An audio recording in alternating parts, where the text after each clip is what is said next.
Beste Grüße, hier ist wieder dein Markus aus Hamburg City und wie du es vielleicht erkennen kannst, ich drehe mal die Kamera, wo sind wir? Und jawohl, wir sind am Flughafen in Hamburg. Ich habe vor circa einem Jahr auch hier gestanden und da habe ich gesagt, der schönste Ort von Hamburg ist der Flughafen, wenn man Hamburg wieder verlassen kann oder auch Deutschland. Ja, übertrieben gesagt, Deutschland ist schon nicht schlecht, hat seine Vorteile, aber auch große Nachteile. Nichtsdestotrotz, ganz kurz mal nach fast 5 Tagen Stillschweigen, 5 Tagen kein YouTube-Video von mir. Heute mal wieder ein kleines Update und ja, was soll ich sagen, es ist wirklich ganz, ganz krass. Ich habe niemals gedacht, dass der Flughafen in Hamburg an einem Samstag 2 Wochen circa oder 1,5 Wochen vor Ferien, Herbstferien, so voll sein kann. Also bitte, was geht ab? Und da haben wir nämlich ein großes Problem. Tatsächlich. Du wirst dich vielleicht jetzt fragen, oh, warum? Ihr seid doch aus der Türkei wieder zurück, ihr wolltet auch wieder nach Deutschland.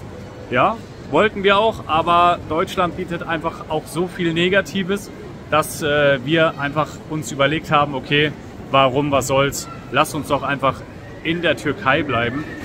Dort ist es nämlich eigentlich ganz angenehm und ganz schön. Das ist ja dann immer vielleicht ein Nörgeln auf hohem Niveau, aber ihr wisst ja die Problematik, wieso wir auch kurzzeitig oder erstmal hierher wollten, aufgrund der Kinder bzw. aufgrund von dem Großen.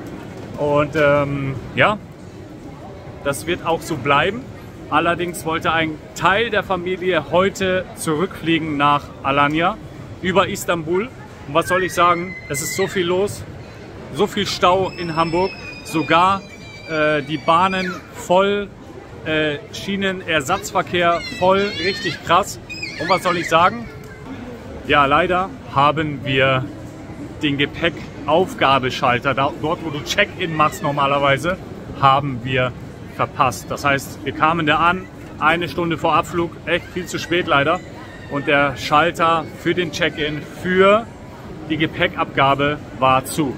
Dann haben wir natürlich nachgefragt, wie, wo, was können wir machen. Da wir zum Glück online eingecheckt haben, ja, können jetzt diese Menschen fliegen mit Handgepäck. Das heißt, 2 Gepäckstücke voll, außer Rand und Band, müssen nochmal dann von mir in dem Fall auch mitgenommen werden, wenn wir dann letztendlich wieder in die Türkei fliegen. Aber ich denke, das ist eine bessere Möglichkeit, anstatt jetzt den gesamten Flug zu verpassen. Ja, auch so eine Kostenrechnung, natürlich zahlt man jetzt mehr, aber es ist, denke ich, besser als ja, den Flug zu canceln komplett. Und dementsprechend, Kiana ist auf jeden Fall dann gleich auf dem Weg Richtung Türkei. Und ja, ihr habt die Videos vielleicht gesehen, die letzten Videos der Wochen. Und Kiana ist auf jeden Fall immer Türkei auf die 1.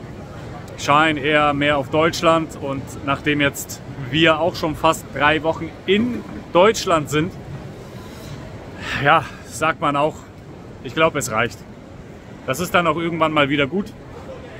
Das ist wirklich krass, woher überall diese ganzen Menschen kommen. Ich meine jetzt nicht nur von welchen Ländern, nein, sondern einfach von welchen Löchern kommen die gekrochen, dass der Flughafen heute so voll ist. Also wirklich ganz, ganz krass.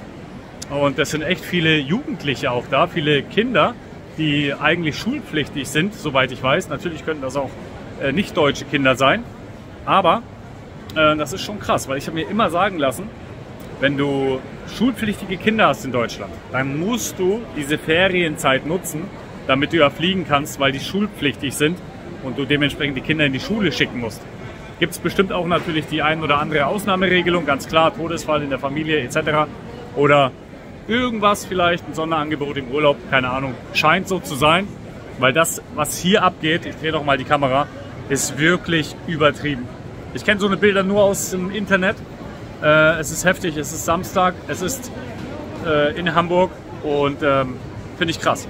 Mandana hat gesagt, zum Beispiel, sie findet es erschreckend, warum so viele Menschen aus Deutschland abhauen wollen.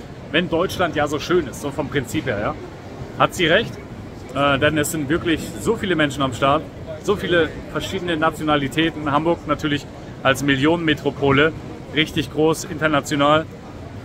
Und echt heftig und ja, die Mitarbeiter, die hier, die ich beobachte, die haben richtig viel zu tun heute. Also die tun mir auch so ein bisschen leid. Klar, dafür bekommen die ihr Geld. Aber das ist auf jeden Fall krass. Also dementsprechend schaut euch das an. Schreibt auch gerne mal rein, was du dazu sagst.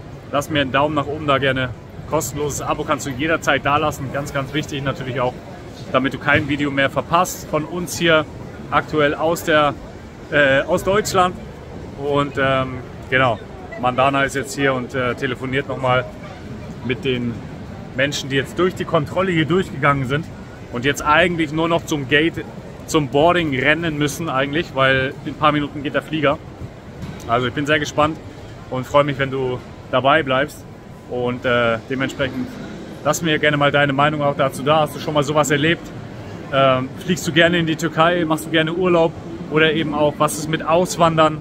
Wir sind seit über 3,5 Jahren jetzt raus aus Deutschland und waren 2 Jahre am Stück, glaube ich, waren es nicht in Deutschland.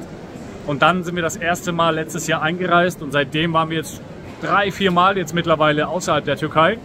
Und das erste Mal aber seit 3,5 Jahren jetzt über 3 Wochen dann so langsam in Deutschland. Und sogar Cookie ist dabei, unser Jack Russell.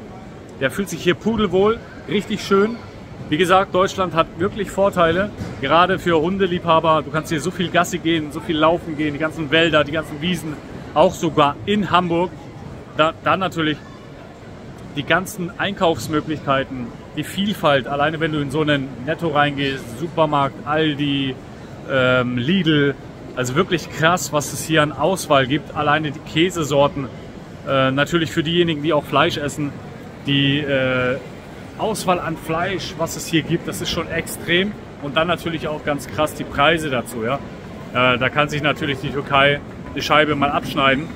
Joghurt, Quark, das ist wirklich relativ schwierig zu finden, zumindest in Alanya. Bin sehr gespannt, was du dazu sagst und vor allen Dingen, wie aktuell dein Mindset ist in Bezug auf Deutschland. Ich habe mich mit dem einen oder anderen unterhalten, auch vor allen Dingen mit Türken, die in Deutschland leben. Und die meinen, dass Deutschland eigentlich, wenn ich die Möglichkeit hätte, wird oft gesagt, ja dann würde ich auf jeden Fall auch abreisen und mir ein Leben in der Türkei aufbauen. Und dementsprechend, ja, was sagst du dazu? Okay, meine Freunde, Stunden später sind wir wieder zu Hause bei uns angekommen. Und ich gehe jetzt noch mal eine Gassi-Runde mit Cookie und ich muss euch jetzt noch was ganz Wichtiges erzählen und erklären. Denn heute ist keiner von uns geflogen. Es hat nicht funktioniert. Richtig krass. So, wir spielen mit offenen Karten. Fliegen sollte Kiana mit Schwiegermama. Und das hat hinten und vorne nicht geklappt, weil der Flug über 3,5 Stunden Verspätung beim Losfliegen hatte. Oder gehabt hätte, wenn die da jetzt gewartet hätten, im Flugzeug sozusagen. Der ist wirklich richtig spät losgeflogen. Und das Problem ist, dass wir ausgerechnet heute, es gibt ja keine Zufälle, aber ausgerechnet heute hatten wir einen Flug nach Istanbul und dann nach Gazi Pascha. Das heißt, den Anschlussflug hätten sie nicht erreicht. Was wiederum bedeutet, sie hätten in Istanbul stranden müssen, sich ein Hotel nehmen müssen etc. Und dann habe ich natürlich da angerufen bei der Fluggesellschaft. Könnt ihr mal reinschreiben und raten, welche das war. Vielleicht habt ihr ja ähnliche Erfahrungen schon gemacht. Und da hieß es, ja, das ist dann leider Pech. Da müssen Sie dann quasi zu der Fluglinie in Istanbul gehen, zum Schalter, sich beschweren und dann bekommen Sie eventuell einen Gutschein für ein Hotel. Und bliblablub. Und das war uns zu blöd, zu risikohaft. Kiana spricht zwar sehr gutes Türkisch, aber ja, man wird dann als 13-jähriges Mädchen vielleicht dann doch nicht so wahrgenommen als Erwachsener, der dann Türkisch oder Englisch spricht. Deswegen haben wir uns entschlossen, nicht zu fliegen. Also, was sagst du denn dazu, Kiana, eigentlich? Ich wäre gerne nach Türkei geflogen, weil ja, ich will das schon die ganze Zeit und so. Aber das wäre halt zu großes Risiko, wenn wir dann noch nach Istanbul und dann erst nach Gazi Pascha. Dann fliege ich lieber Direktflug. Ganz genau, wir fliegen Direktflug und am allerbesten fliegt die ganze Familie immer zusammen. Also, das ist meine Lehre wieder für die Zukunft, dass wir gewisse Risiken nicht mehr eingehen sollen. Und ja, ist auch gut so, dass das mit dem Gepäck übrigens dann auch nicht geklappt hat, dass wir das nicht abgeben konnten. Also dementsprechend das mal Update von uns. Ich wünsche euch einen schönen Tag weiterhin. Wenn dir das Video gefallen hat und du mehr Updates auch sehen willst, lass es mich wissen. Schreib es in die Kommentare. Lass einen Daumen nach oben da und mehr und dann freue ich mich, dich beim nächsten Video begrüßen zu dürfen. Liebe Grüße aus Hamburg City.